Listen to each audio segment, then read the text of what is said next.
All right, click the links to join the channel, check out the subscribe to our various other video hosting platforms. So I thought this was kind of interesting because this Shia LaBeouf was involved in this, and he had an interesting redemption arc. In 2016, he got a little weird over Trump. Now, he's not the only one, but he's a public figure who got weird over the "he will not divide us," and I think he had a flag that said "he will not divide us," and then people tried to track it down and capture the flag. It was mostly a harmless game of capture the flag, and he took it to weirder and weirder locations. People found it. It was funny. It was just a harmless little bit of internet tomfoolery. But he got weird over Trump. A lot of people did. Fair enough. I mean, a lot of people haven't recovered. Now he actually started to recover. I think he dipped into religion, Roman Catholicism. I think because he liked he liked something about it, which is cool. Any kind of foundation is definitely better than like just being adrift in the Hollywood sea of degeneracy. So he kind of had his own little redemption arc of trying to get away from the weirdness. So then he's working on this, but he had that reputation of, he had a little bit of a meltdown in 2016. But again, it's like, keeping in mind, it wasn't, it wasn't the biggest of issues. It's like everyone remembers Britney Spears cutting off her hair and having her own little meltdown. You look at that and realize like, why do we even know about that? Oh, because the paparazzi publishes these photos and people like give it, it's like, how do we know about the Kardashians? You think about that. It's like, maybe we should build a society where, I don't know, like we didn't know about Britney Spears' meltdowns or Kardashians at all. Period. Like maybe private lives should be private. And I think it was Seacrest, like he created an industry out of nothing, which is genius, but it's also a kind of a weird state of society. Anyway, so he had that reputation for a public meltdown. He was good in other movies too. So he was a little bit of a lolcow, and then he had his redemption arc. But then he's involved in this movie, and this chick, Olivia Wilde, is giving this interview, and I guess she said she fired him, and because he was a bad fit for the set, because her set is all this, like touchy-feely, feminist kind of nonsense, and she was just, breaking her arm, patting herself on the back, and then he comes out and goes, and she, so presumably she's telling the truth and she's willing to ruin his reputation, which has already suffered some injury from the 2016 thing. But again, nothing that serious. But this is something more serious to be fired for, I don't know, some bad behavior on set. So you believe her, right? And then it comes out, he goes, "Yeah, you're lying. That's not what happened at all. I quit because it was a bad fit for the show, but it didn't have anything to do with what you're accusing me of, and I have the tapes to prove it. I've got your voice recording on the voicemail that show you begging me to stay, and sort of seems like you're lying." And you look at her and realize, oh, she was lying, or at least the evidence doesn't suggest the veracity of her initial statement. And you realize she's willing to destroy somebody's life just to like virtue signal about feminism, to make herself look good. It kind of makes you look, I mean, obviously you should be looking at her in a whole different light. It's like such a cruel, petty, malicious thing to try to destroy someone publicly like that. And what lack of self-awareness you got to have to not think, yeah, don't you remember leaving a voicemail? Like, those voicemails are kept forever. You've got almost infinite storage on a voicemail system. Like, do you not did you think he wasn't going to call up that old voicemail and publish it? It's like these people live in their own little echo chambers where God, it's like the Amber Heard thing, where you kind of get the feeling that a lot of these, and we've all known people, I was going to say women, but we've all known people, men and women, who live in their own worlds where they tell these stories and they start to believe it. Even in the case of, like, the Hillary Clinton dodging, or Peter Jennings dodging helicopter fire, and those kind of like bizarre stories. You're like, yeah, you guys are on camera pretty much 24/7. Everyone was watching. None of these events happened. You had to subconsciously know that you're on camera, and you're lying anyway. It's like, that's a weird level of hubris where you think you're this god tier. And like Hillary Clinton, you can almost understand the sociopathy of a politician, but somebody like Olivia Wilde or Amber Heard, it's like, you're celebrities, you're actors, you're directors, I get it, but it's like, is Hollywood and politics just, like, what percentage of these people are actual, I don't know, borderline personality disorder, sociopaths, psychopaths? It's got to be way more than the general population to think that they, like, you're on camera or you're on voicemail saying something not in accord with this later version of reality. Like, are you in touch with reality at all, or you just say whatever pops into your head to make you look good? Anyway, so I thought that was interesting, and this ties in with Harvey Weinstein. Which the other thing to think about this is, if he's in case you don't know, he's like 300 pounds and just hideously ugly, a director who uses position to pressure women.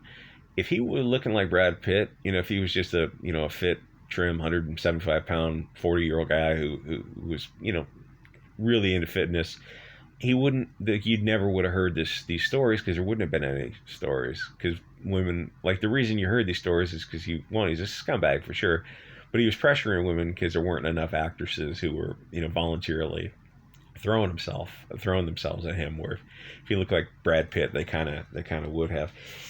Anyway, so this movie is this, I don't know, toxic femininity. It's a movie about how bad the 1950s were, which is hysterical nowadays, because I'm sure there's a ton of people who'd be like, yeah, I'm sure there's a ton of women who are looking at that and going, yeah, sure would be nice to go back to the 1950s, where you stayed home, cleaned the house, took care of the kids, and talked to the neighbors. Yeah, what a horrible life that must be. Thank God for feminism. It cured us of all that. And her movie's about men are the problem, of course. And in the movie, Chris Pine, he's the guy from Wonder Woman. He's the bad guy, but of course in the real world, it's Harvey Weinstein, and obviously the left wing Hollywood club. And they start that hashtag Me Too thing. It's like, who did you think you were gonna catch? This is Hollywood. It's all left wing people, or almost all. So some nut job feminists are whining about men in this movie that's going to bomb horribly. But I mean, this isn't even a Lifetime type of Hallmark movie, because it's just too man hating. But the women in IRL are all sleeping with the same guy on the show in real life, and then they're catfighting about it, the actor and the director. So isn't that an abuse of power to take advantage of men on the set? I can't imagine making a movie about the 1950s and having it go the way you think it's going to go. Like, the 1950s were so reprehensible, and because literally, I mean, most people, even most, like, I think there's a broad section of people who would look at the 1950s and wistfully, longingly look at those, look at the presentation of it in the movies.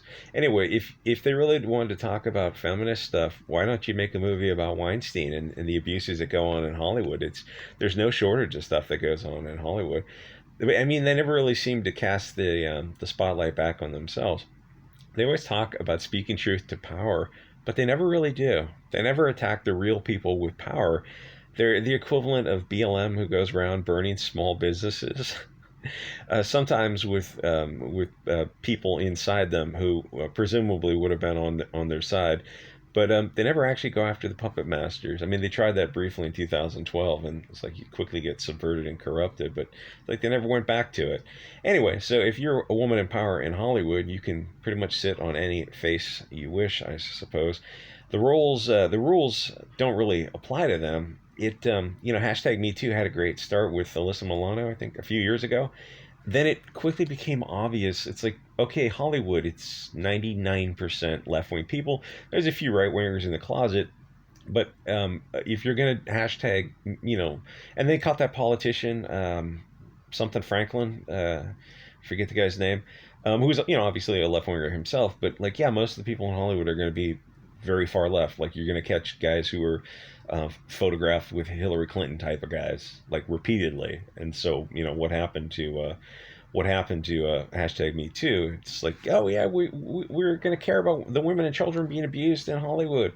But the thing is, it became a cell phone for the left wing, because what did you expect to happen? You're not going after, I don't know, some right wing club or something. It's like Hollywood. So they slowly and gently abandoned hashtag Me Too, because it made the left wing look bad. They have no principles at all. Everything is just a tool for cultural Marxism. And I'm surprised that some producer, some director, somebody with some power in Hollywood didn't take Alyssa Milano. The thing is, once it gets out in the public, it's like people jumped on that, but it's weird that nobody took her aside and said, yeah, you just drop this. But anyway, so they caught like a few Weinsteins, and they caught Franklin, that politician, and maybe a few other people. But there's no shortage of other abusers in Hollywood.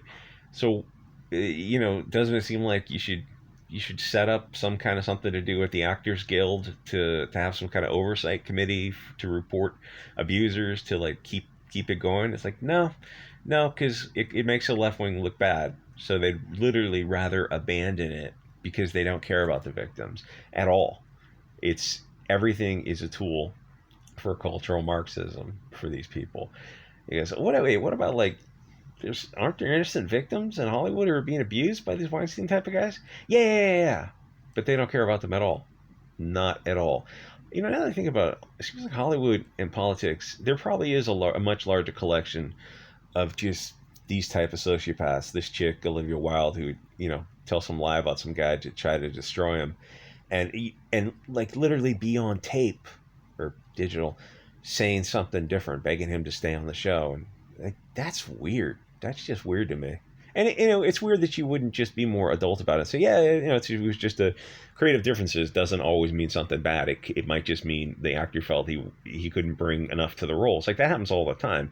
If actors have options and they got someone else, Harry Styles, I don't know, some kind of musician or something. Either one of them would have been fine in the role. I guess Styles is probably more well known and better looking, but anyway, I thought this was a weird enough story to bring it to your attention. Like, comment, subscribe. Check me out. Subscribe. I'll see you guys next episode.